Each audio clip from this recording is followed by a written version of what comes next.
अस्सलाम वालेकुम, मेरा नाम है जासिफ हाशमी और ये है निसान सफारी 1997 मॉडल। ये निसान सफारी की 5th जनरेशन है और ये स्पेसिफिक कार काफ़ी हाईली मॉडिफाइड है। इसमें इतनी सारी मॉडिफिकेशंस की गई हैं कि इनको कवर करते करते काफ़ी टाइम लग जाएगा, तो मैं जो मोस्टली पार्ट्स होते हैं लाइक जनरेशन वगैरह वो मैं स्किप कर रहा हूँ। फिलहाल इस गाड़ी की मेन चीज़ें कवर करेंगे। ये specific car cycle motor sport पर ही तैयार की गई है और इसमें मोस्टली मॉडिफिकेशन यहीं पर की गई हैं। अगर मॉडिफिकेशंस की बात की जाए तो इस गाड़ी में आयरन मैन का सस्पेंशन लगाया गया है। इसके बाद इस पूरी गाड़ी को 3M में रैप किया हुआ है। इसमें और फेंडर्स लगाए गए हैं, रिम लगाए गए हैं रोटीफॉर्म के, फिर इसका स्पेयर रिम का भी सेट है। बहुत सारी चीज़ें जो कि मैं भी साथ साथ इस रिव्यू में कवर करूँगा। ये specific Nissan safari cycle motor sport के पास अवेलेबल है और इसकी डिमांड 80 लाख रुपये है। ये वैल्यू मेरे ख्याल से टोटल वर्थ है इस गाड़ी के लिए, जितनी इस मॉडिफिकेशन की गई हैं और जितनी इस पर अटेंशन टू डिटेल दी गई है। ये गाड़ी साइकिल मोटर स्पोर्ट के पास अवेलेबल है। अगर आप इसके बारे में कोई इन्फॉर्मेशन लेनी है तो आप इस दिए गए नंबर पर कॉल कर सकते हैं या फिर आप साइकिल मोटर स्पोर्ट को विजिट कर सकते हैं, जो कि रावलपिंडी में DH2 के गेट 1 के ऑपोजिट लोकेटेड है। साइकिल मोटर स्पोर्ट पर सिर्फ गाड़ियों की बाइंग एंड सेलिंग ही नहीं बल्कि गाड़ियों के काम भी किए जाते हैं। और अगर गाड़ियों के काम की एग्जाम्पल देना शुरू करूँ मैं इसी गाड़ी से, तो यहाँ पे गाड़ियों की बाइंग एंड सेलिंग तो होती ही है। फिर इस गाड़ी पे जो रैप हुआ है ये भी साइकिल मोटर स्पोर्ट से किया गया है 3M का। इसके बाद और फेंडर्स यहाँ से लगाए गए हैं, रोटीफॉर्म के रिम यहाँ से लगाए गए हैं। यहाँ पर टायर्स की वैरायटी भी अवेलेबल है। ये ऑनिंग वगैरह अवेलेबल है, यहाँ पे रूफ रैक्स अवेलेबल हैं, LED बार लाइट्स इंस्टॉल जो इस पर हुई भी हैं ये भी यहीं पे अवेलेबल हैं। सो गाड़ियों की मॉडिफिकेशंस के लिए या पेंट जॉब के लिए cycle motor sports is the place. इस गाड़ी का अपना पेंट पर्ल वाइट है। Overall it's a great Nissan Safari and today I am going to review it. Let's start with the exterior of this car. ये Nissan Safari 1997 model का front look है और ये इस गाड़ी की 5th जनरेशन है जो कि 97 से ही आना शुरू हुई थी और ये जनरेशन 2016 तक आई थी। ये गाड़ी 97 मॉडल है और इस पर बहुत ज़्यादा मॉडिफिकेशंस की गई हैं।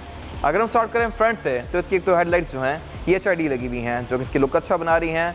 फिर इसमें क्योंकि बम्पर चेंज हुआ है तो इसमें ये LED लाइट्स भी लगी हुई हैं जो कि अगेन इसकी विजिबिलिटी को बेहतर बनाती हैं। बाकी इसके अलावा ये स्पेसिफिक कार क्योंकि प्रॉपर एक ऑफ रोडर है और निसान सफारी इटसेल्फ भी वर्ल्ड वाइड भी और अरब कंट्रीज़ में भी अपनी ऑफ रोडिंग कैपेबिलिटीज़ के लिहाज से बहुत ज़्यादा फेमस है। तो इसमें हेडलाइट के ऊपर ये वॉशर वगैरह भी दिए गए हैं जो कि इसके हेडलाइट्स को साफ़ करते हैं in case of extreme off roading. इसके अलावा फिर इसमें ब्लाइंड स्पॉट मॉनिटर वगैरह आता है और इसमें ये एक LED बार लगा हुआ है, LED बार लाइट। और ये LED बार लाइट प्रॉपर चीज़ है। ये बोनट में होल स्क्रू वगैरह ड्रिल करके नहीं लगाई गई, ये प्रॉपर एक माउंट के साथ आती है जो कि बोनट के साथ ही लगाया जाता है और उसके ऊपर ये लाइट फिट होती है। तो ये भी एक प्रॉपर चीज़ है। और इसके अलावा इसमें ये एरियल एंटीना भी आता है जो कि गाड़ी ऑन या ऑफ होने के साथ साथ ओपन या क्लोज होता है। इसके अलावा ये गाड़ी इतनी पुरानी होने के बावजूद भी काफ़ी प्रिस्टीन कंडीशन में है। ये गाड़ी इटसेल्फ भी स्क्रैचलेस है और फिर इस पर जो रैप किया हुआ है ये तो डेफिनेटली रिसेंटली हुआ है और 3M का है। इस रैप की अपनी वारंटी भी 7 साल की है, यानी कि 7 साल तक इसमें ना कोई क्रैक्स आएंगे, ना ये फेड होगा, ना ये कहीं से उठेगा। और इसके अलावा इसके क्रोम वगैरह भी पूरी तरह से इंटैक्ट हैं। इसके बाद अगर बात की जाए इस गाड़ी की साइड प्रोफाइल की तो साइड प्रोफाइल पे इसके अगेन बहुत सारे सरप्राइजेस हैं। अगर हम बात करें सबसे बड़े सरप्राइज़ की तो वो है इस गाड़ी का iron man suspension. Nissan safari itself इतनी ऊपर नहीं आती, ये गाड़ी काफ़ी रेस हुई है और उसकी वजह इसका सस्पेंशन है। ये प्रॉपर अच्छा खासा महंगा सस्पेंशन सिस्टम है जो कि इम्पोर्टेड होता है और ये गाड़ी की राइड को कंपैरेटिवली पहले से बहुत बेहतर बना देता है। और अब ये गाड़ी प्रॉपर ऑफ रोडर बनी हुई है, हाइट के लिहाज से भी और ड्राइव के लिहाज से भी। फिर इस स्पेसिफिक कार में लुक्स को अच्छा बनाने के लिए 20 इंचेस के रिम लगाए हुए हैं जो कि रोटीफॉर्म के हैं। ये रोटीफॉर्म के जेन्युइन रिम्स हैं 20 इंचेस के और ये डुअल कॉम्बिनेशन में हैं सिल्वर और ब्लैक के। और फिर इस गाड़ी में ब्रेम्बो की ब्रेक्स भी इंस्टॉल की गई हैं। ये जेन्युइन ब्रेम्बो की ब्रेक्स हैं, ये वैसे नहीं है जो कि लोगों ने पाकिस्तान में सिर्फ कवर लगाया हुआ होता है, ये प्रॉपर ब्रेम्बो की ब्रेक्स हैं। और इसके अलावा फिर इस गाड़ी पर जो रैप किया हुआ है इसके ऊपर विनाइल्स लगाई गई हैं जो कि इसकी लुक में काफ़ी अच्छा शेड कर रही हैं। ये रैप इटसेल्फ भी सैंड ब्राउन है जो कि इसको काफ़ी अच्छी लुक दे रहा है। और ये इस गाड़ी की एक्सट्रीम साइड प्रोफाइल, ये गाड़ी हाइट में काफ़ी रेज्ड है। और इसके अलावा जो आप देख रहे हैं ये ऑनिंग है, ये भी आयरन मैन का जेन्युइन ऑनिंग है और ये बेसिकली छत के साथ ही रैप हो जाता है जैसे कि आप देख सकते हैं। फिलहाल खोलने के बाद ये इसकी इस तरह की लुक बन जाती है।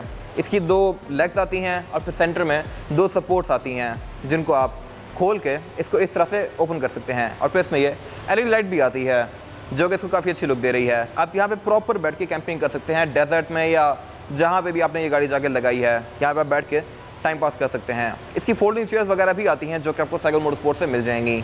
फोल्डिंग चेयर्स, शवल, बारबेक्यू की जो किट होती है प्रॉपर वो भी आपको साइकिल मोटर स्पोर्ट से मिल जाएगी। तो खैर ये इसकी ओपन वाली लुक है। और हम जैसे जैसे पीछे जा रहे हैं मॉडिफिकेशन बढ़ती जा रही हैं। इसके बैक पे एक ये HKS का जेन्युइन एग्जॉस्ट लगा हुआ है जो कि इसकी साउंड को बेहतर बना रहा है। और इसके अलावा फिर इसमें ऊपर एक आयरन मैन का रूफ रैक भी आता है जिसके अंदर मड ट्रैक्स भी पड़े हुए हैं। मड ट्रैक बेसिकली इस गाड़ी को किसी फंसी हुई जगह से बाहर निकालने के लिए यूज़ होते हैं। अगर गाड़ी लेट्स सपोज सैंड में दब जाए तो आप मड ट्रैक इसके टायर के नीचे दबा के इसको चलाएंगे तो ये गाड़ी बाहर निकल जाएगी। और उसके अलावा इसमें जेरी कैन भी ऊपर पड़ा हुआ है जो कि आप देख सकते हैं। अगर बात की जाए इसके रेयर एंड की तो ये निसान सफारी का रेयर एंड है और इसमें टेल गेट जो है स्प्लिट में आता है। स्प्लिट में इस तरह से कि इसके टेल गेट का ये वाला एरिया पहले इस तरफ ओपन होता है और फिर सेकंड वाला पार्ट इस तरह से राइट की तरफ जाता है लाइक दिस। और ये गाड़ी 7 सीटर आती है। इसमें थर्ड रो सीट्स भी हैं जो कि साइड पे फोल्ड होती हैं और उसके अलावा इसमें JBL की बेस ट्यूब भी पड़ी हुई है। इसमें साउंड सिस्टम भी JBL का प्रॉपर लगा हुआ है जो कि मैं आगे कवर करूँगा इंटीरियर में। ये इसका ट्रंक कैपेसिटी जो है काफ़ी स्पेशियस है और इसके अलावा इसका जो स्पेयर टायर देख रहे हैं ये बिल्कुल अनयूज है। और इसके अलावा जो आप ये रिम देख रहे हैं ये रिम भी सिर्फ एक रिम नहीं है, ये पूरा सेट है।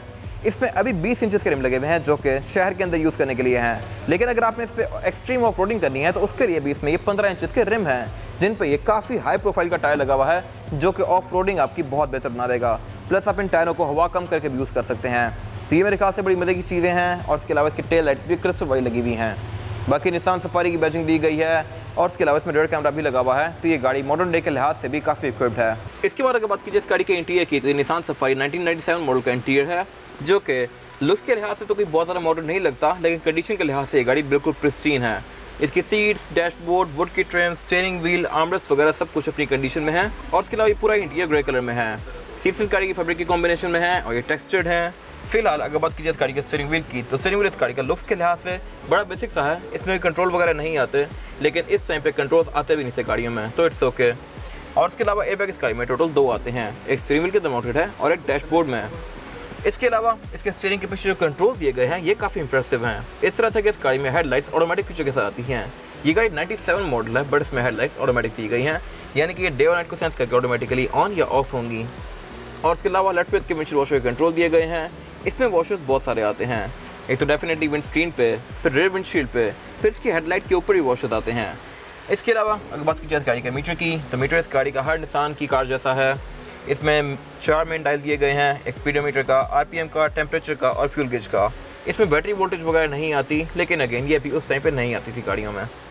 बाकी सेंटर में इसकी गियर इंडिकेशन दी गई है PRND 2 और 1 की। और अगर बात कीजिए इस गाड़ी के डैशबोर्ड की तो डैशबोर्ड इस गाड़ी का मोस्टली प्लास्टिक की फिनिश में ही है, लेकिन इसकी लुक्स अच्छी हैं। और इसके अलावा इसमें लेफ्ट पे एक ग्लव कंपार्टमेंट दिया गया है और एक एयरबैग का स्लॉट दिया गया है। इसके अलावा स्पीकर इस गाड़ी में टोटल 6 आते हैं, 4 डोर्स में और 2 ट्वीटर्स। बाकी यहाँ पे ग्रैब हैंडल्स वगैरह काफ़ी सारे दिए गए हैं क्योंकि डेफिनेटली ये कार प्रॉपर एक ऑफ रोडर है। इसके अलावा एयरवेंट भी इस गाड़ी में बहुत सारे आते हैं, 4 डैशबोर्ड में और फिर पैसेंजर्स के लिए भी दिए गए हैं। बाकी सेंटर में यहाँ पे एक स्क्रीन लगी हुई है जो कि पायनियर की आफ्टर मार्केट स्क्रीन है। इसमें डेफिनेटली ब्लूटूथ ऑक्स ईयर्स वगैरह आते हैं, लेकिन जिसमें अपनी प्री आती है वो कैसेट वाली होती है। फिर साथ यहाँ पे इसके एरियल एंटीना को राइज करने का बटन दिया गया है, यहाँ से आप इसको राइज या लोअर कर सकते हैं। प्लस ये ऑटोमेटिकली गाड़ी स्टार्ट करने के साथ ओपन या क्लोज होता है। फिर साथ यहाँ पे डिफॉगर वगैरह दिए गए हैं, हेडलाइट स्प्रिंकलर दिया गया है। नीचे इसका क्लाइमेट कंट्रोल दिया गया है जो कि देखने में एक आम प्री जैसा लगता है। जो FX या मेरान वगैरह होती हैं उनमें इस तरह की प्री आती है, जबकि इस गाड़ी में इसका क्लाइमेट कंट्रोल भी इस तरह का ही दिया गया है। प्लस ये क्लाइमेट कंट्रोल ऑटोमेटिक है, ये अगेन मेरे ख्याल से एक अच्छी चीज़ है। आप इसका टेम्परेचर जिस टेम्परेचर पर सेट करेंगे गाड़ी उसके लिहाज से कैबिन टेम्परेचर को एडजस्ट करेगी। प्लस इसका जो नॉब है ये भी वहीं तक घूमता है जहाँ तक टेम्परेचर जाता है। अगेन ये भी मेरे ख्याल से एक अच्छी चीज़ है। ऐसा नहीं है कि आप इसको घुमाते जाएंगे तो ये घूमता जाएगा, जैसे ये गाड़ी 32 पे पहुँचेगी तो ये रुक जाएगा और जैसे ये गाड़ी 18 पे आएगी तो अगेन ये रुक जाएगा। इसके बाद नीचे यहाँ पे एक ब्लैंक स्विच दिया गया है, सिलेक्टर दिया गया है, उससे पीछे इसका गेयर सिलेक्टर दिया गया है जो कि काफ़ी स्टर्डी है, काफ़ी मैसिव है। और इसमें जो गेयर सिलेक्शन है वो है PRND 2 और 1 की। और साथ इस गाड़ी का 4x4 का कंट्रोल भी दिया गया है। इसमें 4x4 की सिलेक्शन जो आती है वो है 2H, 4H और 4L। डेफिनेटली 4H 4 हाई है, 2H 2 हाई है यानी 2 व्हील और हाई गेयर्स, और 4L है 4x4 पे लो गेयर्स। उसके बाद पीछे यहाँ पे एक एस्ट्रे दी गई है, 2 कप होल्डर्स दिए गए हैं और एक सेंटर कंसोल दिया गया है जो कि ठीक है, कोई बहुत ज़्यादा स्पेशियस नहीं है। और इसके अलावा यहाँ पे कुछ ब्लैक स्विचेस दिए गए हैं जहाँ पे निसान पेट्रोल वगैरह में कुछ और फीचर्स आते हैं। इसके अलावा अगर बात की जाए इस गाड़ी की सीट्स की तो सीट्स इस गाड़ी की फैब्रिक के फिनिश के अंदर हैं और ये काफ़ी कंफर्टेबल हैं। निसान की मोस्टली कार्स की सीट्स इस तरह की आती हैं, इस एरा की। बेशक आप सनी देख लें, पेट्रोल देख लें, सफारी देख लें, सीट्स इनमें इसी तरह की होती हैं। इसके अलावा अगर बात कीजिए डोर पैनल्स की तो ये भी बेसिक सही हैं। इसमें चारों विंडोज़ पावर्ड आती हैं, लेकिन ड्राइवर की विंडो सिंगल टैप वाली है, यानी कि आप इसको सिंगल टैप से फुली रोल डाउन या रोल अप कर सकते हैं। और उसके अलावा यहाँ पे एक और चीज़ भी अच्छी है और वो ये है कि इस गाड़ी के साइड मिरर रिट्रैक्टेबल आते हैं, यानी कि आप इनको गाड़ी के अंदर बैठ के फोल्ड और अनफोल्ड कर सकते हैं लाइक दिस। इसके अलावा इसमें सनरूफ नहीं आती, लेकिन सेंटर में यहाँ पे कुछ और चीज़ें दी गई हैं जैसा कि compass, outside temperature, cabin lights और सन ग्लास होल्डर। ये मेरे ख्याल से अच्छी चीज़ें हैं। कंपस इस एरा में गाड़ियों में बहुत ज़्यादा इन थी। और इसके अलावा यहाँ पे वैनिटी मिरर दिया गया है जिसमें लाइट भी आती है और ये ऑटोमेटिकली ऑन होती है। 1997 की कार के लिहाज से ये चीज़ें काफ़ी मज़ेदार हैं। इसके बाद अगर बात की जाए इस गाड़ी में रेयर पैसेंजर की सीटिंग कैपेसिटी की, तो ये भी काफ़ी स्पेशियस है। बैक पे यहाँ पे 3 लोग भी आसानी से बैठ सकते हैं और 4 लोग भी आ सकते हैं, लेकिन फिर ज़्यादा कंफर्टेबल नहीं होंगे। ये गाड़ी चौड़ाई में काफ़ी स्पेशियस है, प्लस इसका फ्लोर बेड भी फ्लैट आता है, जो कि अगेन मेरे ख्याल से एक अच्छी चीज़ है। और इसके अलावा सीट्स इस गाड़ी की काफ़ी कंफर्टेबल हैं क्योंकि फैब्रिक की फिनिश में है। फिर इसके सेंटर में 2 अलग अलग आर्मरेस्ट दिए गए हैं। ये चीज़ भी मैंने पहली बार किसी गाड़ी में देखी है। राइट का अलग, लेफ्ट का भी अलग, और उसके अलावा फिर में अलग अलग कप होल्डर्स भी दिए गए हैं। अगर लेट्स सपोज राइट पैसेंजर ने आर्मरेस्ट यूज़ नहीं करना तो इसको फोल्ड कर सकता है, सिर्फ लेफ्ट यहाँ पे रख सकता है। ये मेरे ख्याल से अगेन एक मज़े की चीज़ है और आई गेस मॉडर्न डे में भी ये ऐसे ही आने चाहिए थे।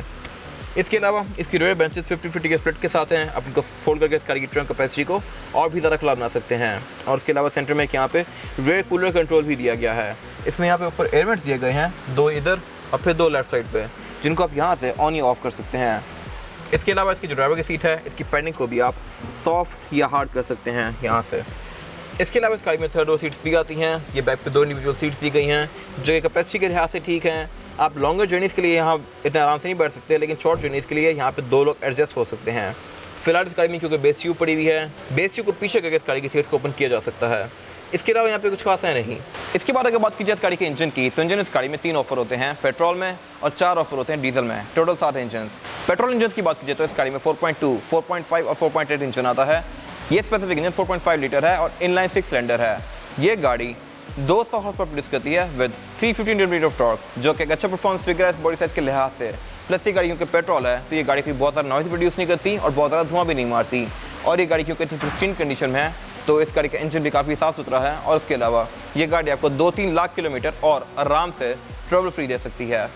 बाकी बोनेट इस गाड़ी में हाइड्रोलिक से ओपन होता है, जो कि मेरे ख्याल से एक अच्छी चीज़ है। और इसके अलावा इसके अंदर इंसुलेशन भी दी गई है। प्लस इस गाड़ी में ABS, ट्रैक्शन कंट्रोल, इस तरह की सारी चीज़ें आती हैं जो कि इस गाड़ी को और अच्छा बनाती हैं। प्लस क्योंकि सस्पेंशन इस गाड़ी में आयरन मैन है तो इसकी राइड और भी नेक्स्ट लेवल पर चली गई है। इसके बाद अगर बात की जाए इस गाड़ी के टायर साइज़ की, तो टायर साइज जो आता है इसमें वो है 305, 50 और 20। इस गाड़ी में 20 इंचेस का रोटिफॉर्म रिम लगा हुआ है, जो कि लुक्स के लिहाज से तो बहुत ज़बरदस्त है ही, प्लस ऑफ रोडिंग के लिहाज से भी ये ठीक है। लेकिन अगर आपने प्रॉपर ऑफ रोडिंग करनी है तो उसके लिए इस गाड़ी में एक अलग से सेट भी अवेलेबल है, 15 इंचेस के रिम वाला। आप वो भी इस तरह ले सकते हैं, लगा सकते हैं और फिर उसमें हवा कम करके प्रॉपर ऑफ रोडिंग भी कर सकते हैं। ये रिम अर्बन ड्राइविंग के लिहाज से ज़्यादा प्रेफरेबल है। लुक्स के लिहाज से डेफिनेटली बड़ा अच्छा है। और उसके अलावा इस गाड़ी में ब्रेक्स जो हैं ये भी ब्रेम्बो की हैं। ये प्रॉपर ब्रेम्बो की ब्रेक्स हैं जो कि इतने बड़े साइज़ की गाड़ी को बड़ी मदद से रोकती हैं।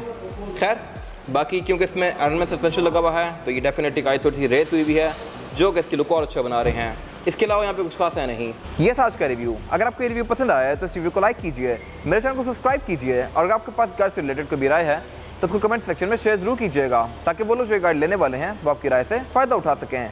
अपना ख्याल रखिएगा। Thank you.